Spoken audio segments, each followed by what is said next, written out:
Hello guys, in today's video ituturo ko po sa inyo kung paano maggawa at mag-assemble ng gable box. So itong gable box pwede nyo pong gamitin sa mga additional sa mga binibenta nyong product sa printing nyo.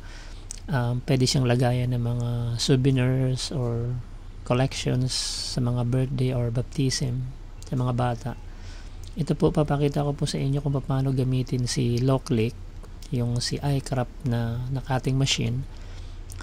Yan po. Kung wala pa po kayong yung template ng ganitong gable box, pwede po kayo bumili sa mga digital sellers or pwede po kayo pumunta sa Google. May mga format po na ganitong gable box, tapos pwede nyo po siyang i-trace sa AI Adobe Illustrator or kaya sa Photoshop. Tapos kapag nakat nyo na po yung gable box nyo, pwede po kayong gumamit ng yung katulad nito, yung punching scorer, yung ginagamit sa yung punching board or scoring board na ginagamit dun sa mga envelope. Mas maganda kasi kapag nilagyan nyo ng score yung mas madali siyang tupiin, pantay, hindi magkakaroon ng lukot. So maganda tingnan yung box. So yan, nilalagyan natin lahat ng ini-score natin lahat ng mga line na pagtutupian niya.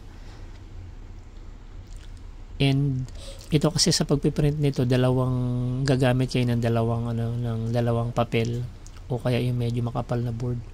Dito ang sample ko kasi rito ang ginamit ko na sa 200 GSM lang. Medyo makapal na yan.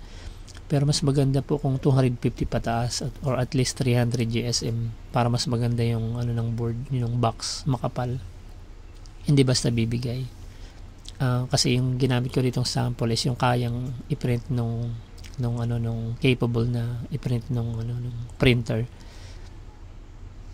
And then pagkatapos nyo makat yung dalawang papel na yun, so gagamit kayo ng dalawang papel rito. Tapos gagamit kayo ng double-sided tape na gagamitin nyo na pangdugtong dun sa magkabilang dulo. Ayan, so ina-scorean pa rin natin siya para pag tinupi mo, pantay na pantay. Yung idea nung paggawa ng envelope, kasi itong scoring board is pwedeng gamitin sa paggawa ng mga boxes to. Ayan, so ang napili ko kasi rito ang design is yung si ML Mobile Legend, pero kumbaga personalized, so kung ano po yung gusto ng client nyo. So yan, madali lang po siya.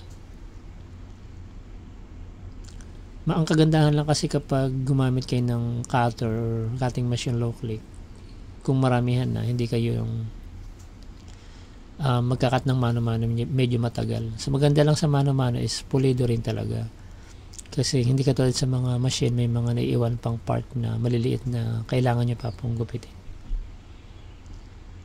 So yan, nilalagyan natin ng double tape yung dulo.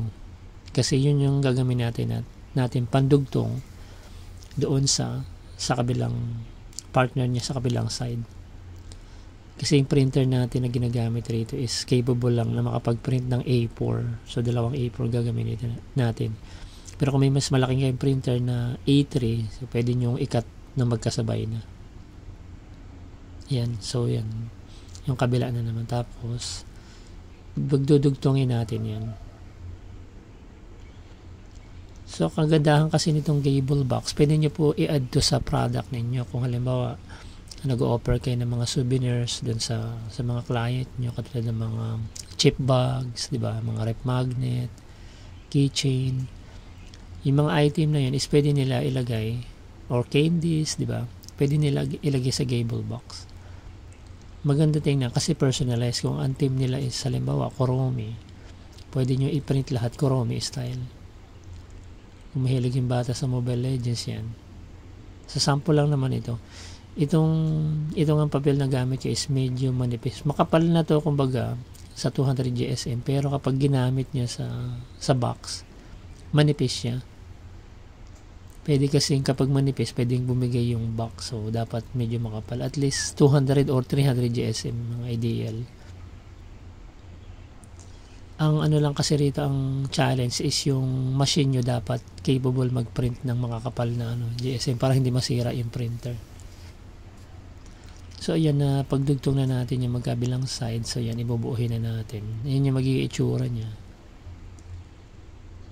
Sa cutting machine kasi limited yung size, medyo nababawasan kasi nga may guide kasi yung cutting machine eh.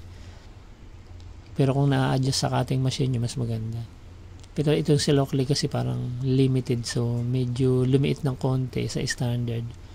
Pero kung ima-manual print nyo siya tapos gugupitin, pwede nyo i-max yung A4 nyo sagad.